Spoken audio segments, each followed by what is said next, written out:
Hello friends, welcome back to Priya Vijay kitchen. நான் பிரியா பேசுகிறேன். இன்றைக்கி ஒரு 4 விதமான ஸ்வீட் ரெசிபி வெறும் கோதுமை மாவு வச்சு மட்டும் எப்படி பண்ணுறதுன்னு பார்க்கலாம். எல்லாமே ரொம்பவே ஆரோக்கியமான ரெசிபிஸ். கண்டிப்பாக நீங்கள் வீட்டில் ட்ரை பண்ணி பாருங்கள். சரி, வாங்க வீடியோக்குள்ளே போகலாம். அதுக்கு முன்னாடி பிரியா விஜய் கிச்சனை நீங்கள் இன்னும் சப்ஸ்கிரைப் பண்ணலைன்னா மறக்காமல் சப்ஸ்கிரைப் பண்ணிக்கோங்க. பக்கத்தில் இருக்கிற பெல் ஐக்கானையும் ப்ரெஸ் பண்ணிக்கோங்க. முதல் ரெசிபியாக லட்டு பண்ணலாம். கோதுமை மாவு அப்புறம் கொஞ்சம் நட்ஸ் யூஸ் பண்ணி எப்படி ஒரு சூப்பரான லட்டு பண்ணலான்னு பார்க்கலாம். இந்த லட்டு ரெசிபியை நம்ம ரொம்ப ஈஸியாக டக்குன்னு செஞ்சிடலாம். அதோட ரொம்பவுமே ஹெல்த்தியான ரெசிபியும் கூட. முதல்ல தேவையான பொருட்கள் என்னென்னு பார்த்துடலாம். 1/2 கப்பு கோதுமை மாவு, 1/2 கப்புக்கும் கொஞ்சம் அதிகமாக டெசிகேட்டட் கோகோனட், ஒரு 1/2 கப் அளவுக்கு நட்ஸு. உங்களுக்கு விருப்பமான நட்ஸை நீங்கள் யூஸ் பண்ணிக்கலாம். நான் இங்கே பாதாமும் முந்திரி பருப்பும் எடுத்துருக்கிறேன். ஒரு 1/2 கப் அளவுக்கு பொடிச்ச மண்டை வெல்லம். இது போக மீதி தேவையான பொருட்கள் ஸ்க்ரீனில் வருது.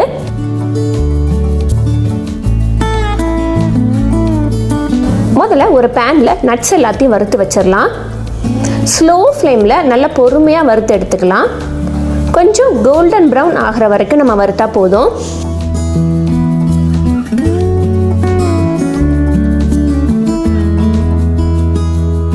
இந்த அளவுக்கு வறுத்தா போதும். இப்போ நம்ம இது தனியாக ஒரு தட்டில் எடுத்து வச்சிடலாம். இதை நல்லா ஆறட்டும். அடுத்து அதே பேன்லேயே டெசிகேட்டட் கோகோனட்டை சேர்த்துடலாம். டெசிகேட்டட் கோகோனட் போட்ட உடனே உங்களுக்கு கலர் மாறிடும். அதனால் லைட்டாக நம்ம அடுப்பை ஆஃப் பண்ணிவிட்டு பண்ணுறது பெட்டர். லைட்டாக கலர் மாறினோடனே நம்ம எடுத்துடலாம். அதையும் அதே தட்டிலேயே போட்டு நல்லா ஆற விட்டுறலாம். ரெண்டுமே நல்லா ஆறணும் அரைக்கிறதுக்கு முன்னாடி. அடுத்து அதே பேன்லேயே 1 டேபிள் ஸ்பூன் நெய் விட்டுக்கலாம்.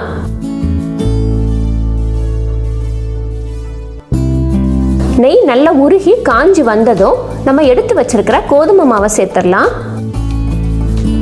கோதுமை மாவோட பச்சை வாசனை போகிற வரைக்கும் நம்ம வறுத்து எடுத்துக்கலாம்.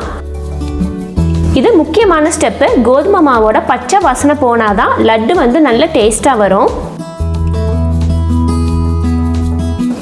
கொஞ்சம் லைட்டாக நம்ம வறுக்கிறவங்களுக்குமே கலர் சேஞ்ச் ஆயிரும். இந்த மாதிரி அதையுமே வேறொரு தட்டில் போட்டு நல்லா ஆற விட்டுறலாம்.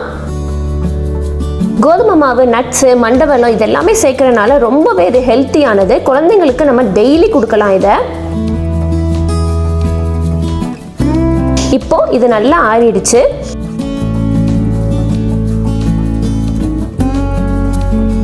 இப்போ ஒரு மிக்ஸி ஜார் எடுத்துக்கலாம். இதில் வறுத்து ஆற விட்ட நட்ஸை மட்டும் சேர்த்துக்கலாம். முதல்ல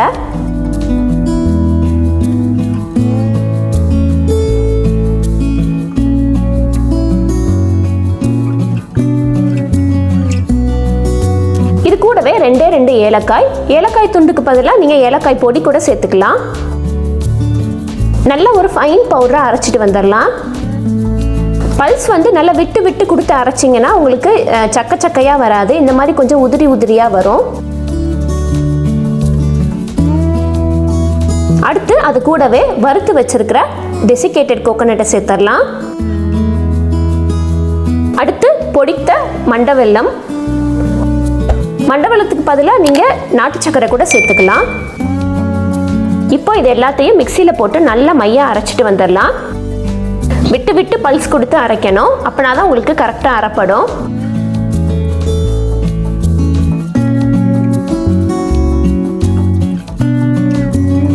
இப்போ அரைச்சதை ஒரு நல்ல ஒரு பெரிய மிக்சிங் பவுலாக எடுத்துட்டு அதில் மாற்றிடலாம்.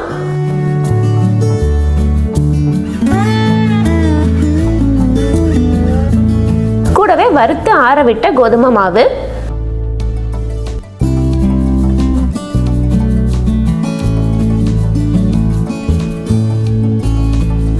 கோதுமை மாவையும் நம்ம அரைச்சதையும் நல்லா உதுத்து விட்டு நல்லா மிக்ஸ் பண்ணி விட்டுக்கலாம்.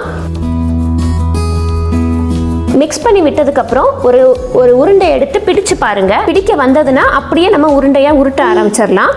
பிடிக்க வரலைன்னா 1 டேபிள் ஸ்பூன்லேருந்து 2 டேபிள் ஸ்பூன் அளவுக்கு நெய் விட்டு நம்ம பிசைஞ்சு நம்ம பிடிச்சோம்னா அழகாக உருண்டை பிடிக்க வரும்.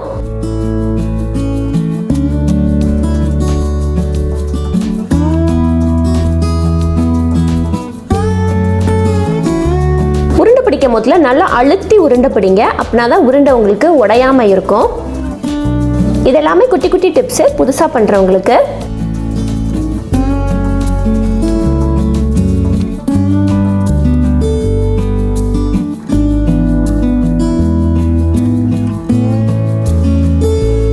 இந்த மாதிரி எல்லாத்தையுமே நம்ம உருண்டை பிடிச்சு வச்சிடலாம். கடைசி உருண்டை. அவ்வளவுதான், எல்லாத்தையுமே உருண்டை பிடிச்சு வச்சாச்சு. இதை அப்படியே ஒரு ஏர்டைட் கண்டெய்னர்ல ஸ்டோர் பண்ணி வச்சிருங்க. அவ்வளவுதான், சுவையான வீட் நட் லட்டு ரெடி. அடுத்து கோதுமையை வச்சு ஒரு வீட் குக்கீஸ் எப்படி பண்றதுன்னு பார்க்கலாம். பிஸ்கட்ஸ்னாலே குழந்தைங்களுக்கும் சரி பெரியவங்களுக்கும் சரி ரொம்பவே பிடிக்கும். பட் ஆனால் நம்ம கடையில் வாங்குற பிஸ்கட்ஸ் எல்லாத்துலேயுமே கண்டிப்பாக மைதா சேர்த்துருப்பாங்க. நீங்கள் இன்க்ரீடியன்ஸை செக் பண்ணிங்கனாலே தெரியும், ரிஃபைன்டு வீட் ஃப்ளோர்னு போட்டிருப்பாங்க. ரிஃபைன்டு வீட் ஃப்ளோர்னா வேற ஒன்றும் இல்லை, மைதா தான். இன்னைக்கு நம்ம கோதுமையை வச்சு குக்கி எப்படி பண்ணலான்ட்டு பார்க்கலாம். ஒரு மிக்சிங் பவுலில் 3/4 கப்பு நாட்டு சக்கரை நான் எடுத்துருக்கிறேன். நீங்கள் எந்த கப்பில் கோதுமை மாவு எடுக்க போறீங்களோ அதே கப்பில் 3/4 கப் எடுத்துக்கோங்க சக்கரை. அப்புறம் 1/4 கப் வெண்ணெய். பேக்கிங்கை பொறுத்த வரைக்கும் நம்ம மெஷர்மெண்ட்ஸ் ரொம்ப ரொம்ப முக்கியம். கொஞ்சம் முன்ன பின்ன போட்டால் கூட சொதப்பிடும். ஸோ நான் சொல்கிற மெஷர்மெண்ட்ஸ் கரெக்டாக நோட் பண்ணிவிட்டு நீங்கள் பண்ணிங்கனாலே உங்களுக்கு குக்கி சூப்பராக வரும். ஸோ நம்ம இங்கே வந்து 3/4 கப் நாட்டு சக்கரை எடுத்துருக்குறோம். இப்போது 1/4 கப் வெண்ணெய் சேர்க்க போகிறோம். வெண்ணெய் வந்து ரூம் டெம்பரேச்சரில் இருக்கணும். ஃப்ரிட்ஜிலேருந்து டைரெக்டாக எடுத்து யூஸ் பண்ண வேண்டாம்.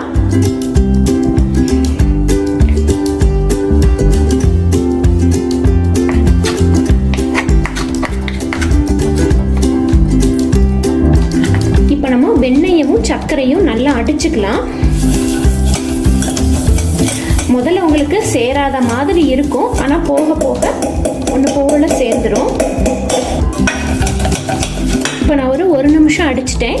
இந்த ஸ்டேஜுக்கு வந்திருக்குது. இன்னும் ஒரு ஒரு 5லேருந்து 7 நிமிஷம் மொத்தமாக நம்ம அடித்தா போதும். இப்போ இங்கே பாருங்கள், இப்போ இது பாருங்கள், நல்ல க்ரீமியாக இருக்குது பாருங்கள். இந்த அளவுக்கு நம்ம இதை அடித்து எடுத்துக்கணும். சர்க்கரையை மிக்சியில் 2 சுற்று சுற்றி போட்டனால உங்களுக்கு வந்துட்டு ஈஸியாக எனக்கு கரைஞ்சிருச்சு. நீங்கள் அப்படியே யூஸ் பண்ணிங்கன்னா கூட கொஞ்சம் நேரம் நீங்கள் போட்டு நல்லா அடிக்க வேண்டியது இருக்கும். சரி, இப்போ இதை நம்ம சைடில் வச்சிடலாம். இந்த மாதிரி ஒரு சல்லடை எடுத்துக்கலாம். அதில் 1 கப்பு கோதுமை மாவு, நீங்கள் எந்த கப்பில் சர்க்கரை அளந்தீங்களோ 3/4 கப்பாக அதே கப்பில் 1 கப்பு கோதுமை மாவு. அப்புறம் 1 டீஸ்பூன் பேக்கிங் சோடா. இந்த ரெண்டத்தையும் நம்ம நல்லா சலிச்சுக்கலாம்.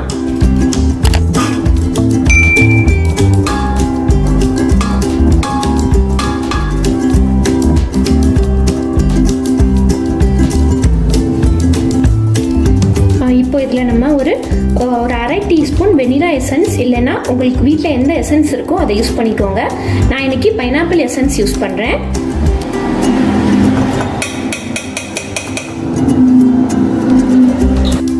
இப்போ இந்த எசன்ஸை ஒரு மிக்ஸ் பண்ணிக்கலாம். இப்போ சலிச்சு வச்சிருக்கிற கோதுமை மாவையும் பேக்கிங் சோடாவையும் சேர்த்துடலாம்.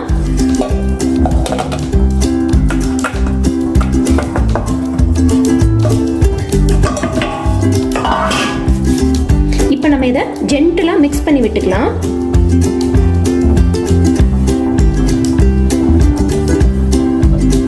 உங்களுக்கு இந்த வெண்ணெயோட இதுவே போதும். நம்ம எதுவும் தண்ணி பால் எதுவுமே ஊற்ற தேவையில்லை. நம்ம சப்பாத்தி மாவு பிசைகிற மாதிரி போட்டு அழுத்தக்கூடாது. அழுத்தினா உங்களுக்கு வந்துட்டு உங்களுக்கு குக்கி வந்து ஹார்ட் ஆயிரும், உங்களுக்கு கிறிஸ்பியாக வராது.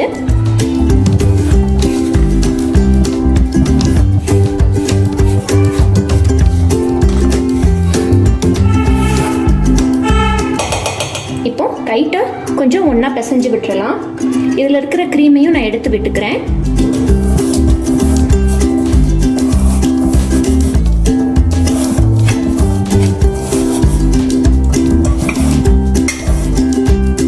ஸோ இந்த அளவுக்கு நம்ம இந்த நம்ம சப்பாத்தி மாவு மாதிரி உங்களுக்கு நல்லா சாஃப்டாலாம் இருக்காது.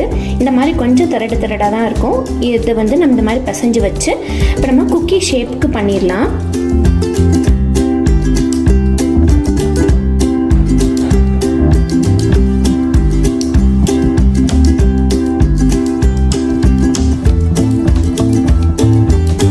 ஒவ்வொரு குக்கீஸ்க்கும் கொஞ்சம் கேப் விட்டு வைங்க. இப்போ நம்ம குக்கி ரெடி பண்ணிட்டோம். நீங்க ஓவன்லயும் பேக் பண்ணிக்கலாம், அப்படி இல்லைன்னா குக்கர் யூஸ் பண்ணியும் பண்ணிக்கலாம். நான் இன்னைக்கு உங்களுக்கு குக்கர் யூஸ் பண்ணி காட்டுறேன். இந்த மாதிரி ஒரு குக்கர் எடுத்துக்கோங்க.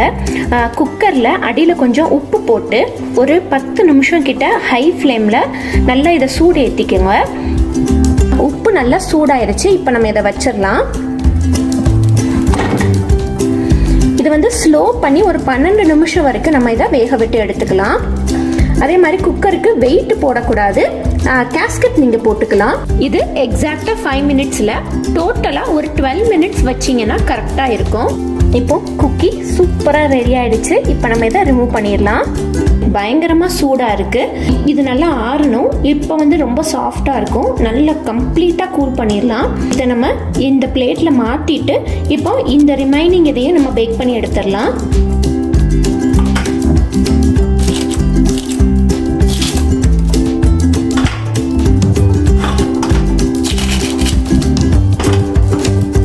செகண்ட் ரவுண்டும் பேக் பண்ணி எடுத்தாச்சு. ரொம்ப கருக விடாமல் எடுத்துடணும். கருக விட்டோன்னா உங்களுக்கு வந்து கசக்கும் பிஸ்கட்டு.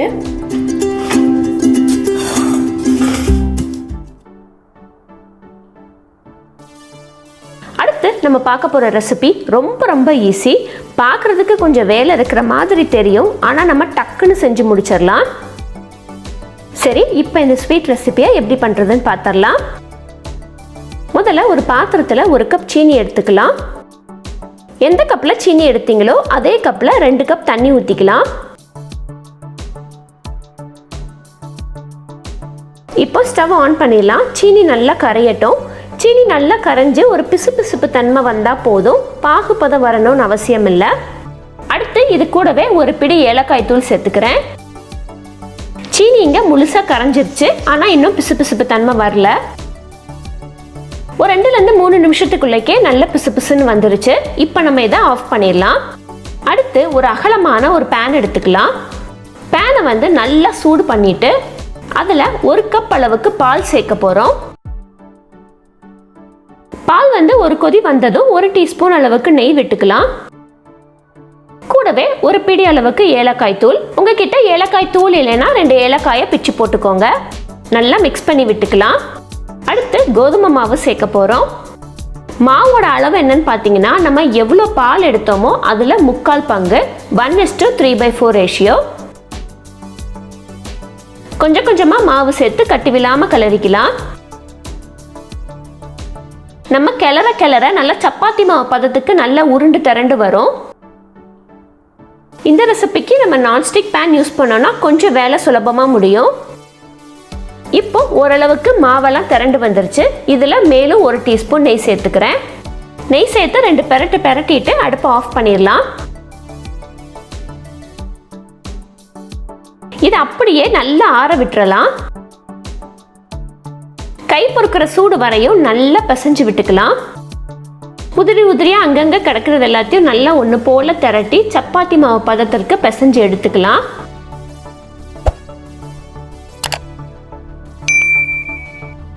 அடுத்து இதிலிருந்து கொஞ்சமாக மாவு எடுத்து நல்லா உள்ளங்கையில் வச்சு உருட்டி நல்ல ஒரு அழுத்தம் கொடுத்தோன்னா இந்த மாதிரி வட்ட ஷேப்பில் நம்ம எடுத்து வச்சுக்கலாம். அதுக்கு மேலே உங்களுக்கு தேவையான டிசைன் போட்டுக்கலாம். எதர் ஃபோர்க் வச்சு யூஸ் பண்ணிக்கலாம், இல்லைனா இந்த மாதிரி ஒரு டிசைனர் கரண்டி வச்சு நம்ம போட்டுக்கலாம். இப்போ எல்லா மாவுமே தட்டியாச்சு, ரெடியாக இருக்குது. அடுத்து ஒரு கடாயில் எண்ணெய் ஊற்றிக்கலாம். எண்ணெய் சூடானதும் 2 போட்டு இதை நம்ம பொரிச்சு எடுத்துடலாம். இதில் நம்ம கவனிக்க வேண்டிய முக்கியமான விஷயம் என்னென்னா, நல்ல ஸ்லோ ஃப்ளேமில் வச்சு பொறுமையாக நிதானமாக பொரிச்சு எடுக்கணும். இல்லைன்னா மாவு வந்து உள்ளே வேகாது, வெளியில் வந்து கலர் மாறி இருக்கும். நல்லா பொன்னிறமாக ஆகிற வரைக்கும் நம்ம ஃப்ரை பண்ணி எடுத்துக்கலாம். இப்போ பொன்னிறமாக ஆயிடுச்சு. இதை நம்ம தனியாக ஒரு தட்டில் எடுத்து வச்சிடலாம். அடுத்த சட்டையுமே போட்டு எடுத்துடுறேன்.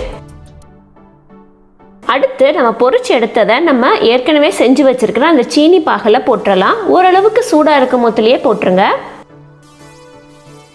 இந்த பாகு எல்லாத்தையும் நல்லா மேலே மேலே எடுத்து ஊற்றி விட்டுக்கலாம். நல்லா இது அப்படியே ஒரு 15 நிமிஷம் கிட்ட ஊறட்டும். அடுத்த செட்டு போட்டாச்சு, அதையுமே இதோட சேர்த்து நான் போட்டு வச்சிடுறேன். அவ்வளவுதான், சூப்பரான வீட் ஸ்வீட் ரெடி. அடுத்து கவ்வலு எப்படி பண்ணுறதுன்னு பார்க்கலாம். இந்த கவ்வலு ஆந்திராவில் ரொம்ப ரொம்ப ஃபேமஸான ஸ்வீட் ரெசிபி. சரி, அதை எப்படி பண்ணுறதுன்னு பார்த்துடலாம் வாங்க. ஒரு பவுலில் 1 கப் அளவுக்கு கோதுமை மாவு எடுத்துக்கலாம். அடுத்து இது கூடவே 2 ஸ்பூன் அளவுக்கு பாம்பே ரவா சேர்த்துக்கலாம். 1/4 டீஸ்பூன் அளவுக்கு உப்பு போட்டுக்கலாம். முதல்ல இது எல்லாத்தையும் நல்லா மிக்ஸ் பண்ணி விட்டுக்கலாம். அடுத்து இதில் 1 டேபிள் ஸ்பூன் அளவுக்கு நெய்யை உருக்கி சேர்த்துக்க போகிறோம். நெய்க்கு பதிலாக நீங்கள் வெண்ணெய் கூட சேர்த்துக்கலாம். வெண்ணெயுமே லைட்டாக உருக்கி சேர்த்துக்கோங்க. நெய் மாவில் எல்லா பக்கமும் சேர்ற மாதிரி நல்லா உதுத்து விட்டு பிசைஞ்சு விட்டுக்கலாம்.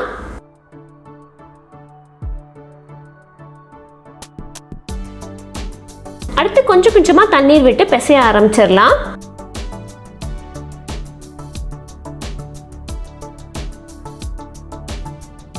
இப்போ மாவு பிசைஞ்சாச்சு. அடுத்து இந்த மாதிரி நம்ம ஷேப் கொண்டு வரணும். இதுக்கு கவ்வலு செக்கு அப்படின்னு ஒரு மோல்ட் யூஸ் பண்ணி தான் ஆக்சுவலாக இதை பண்ணுவாங்க. அது இல்லாமல் அந்த ஷேப்பை எப்படி நம்ம கொண்டு வருது அப்படிங்கிறத இப்போ நம்ம பார்க்கலாம். சின்ன உருண்டையாக எடுத்துக்கோங்க. அதை உள்ளங்கையில் வச்சு ஒரு ரவுண்ட் ஷேப்புக்கு கொண்டு வாங்க. அதை இன்வெர்ட் பண்ணிடுங்க, திருப்பி போட்டுருங்க. நம்ம வீட்டில் இருக்கிற ஃபோர்க்கை வச்சு ஒரு அழுத்தம் கொடுக்கலாம். இப்போ நம்ம இதை லைட்டாக பெண்ட் பண்ணி விட்டோம்னா இப்போ அதே ஷேப்புக்கு உங்களுக்கு கிடச்சிரும். வீடியோ ரெக்கார்டிங்காக நான் கொஞ்சம் ஸ்லோவாக செஞ்சு காட்டுறேன், ஆனால் நம்ம இதை கடகடன் முடிச்சிடலாம்.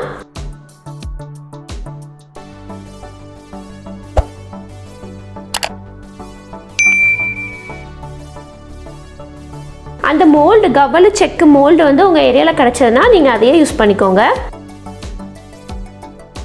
அவ்வளோதான், இப்போ நான் எல்லாத்தையுமே ஷேப் பண்ணி முடிச்சிட்டேன். இப்போ நம்ம இதை பொரிச்சு எடுத்துக்கலாம். ஒரு பேனில் கொஞ்சமாக எண்ணெய் விட்டுக்கலாம். சூடானதும் நம்ம ஷேப் பண்ணி வச்சிருந்ததை கொஞ்சம் கொஞ்சமாக போட்டு எடுத்துக்கலாம். இந்த அளவுக்கு கோல்டன் ப்ரௌன் ஆகிற வரைக்கும் நம்ம ஃப்ரை பண்ணி எடுத்துக்கலாம். மிச்சம் இருக்கிறதையும் பொரிச்சு எடுத்துக்கிறேன். அடுத்து வெள்ளைப்பாகு காய்ச்ச போகிறோம். ஒரு பேனில் வெள்ளம் எடுத்துக்கலாம். கொஞ்சமாக தண்ணீர் விட்டு 1 கம்பி பதத்துக்கு நம்ம இதை காய்ச்சி வச்சுக்கலாம்.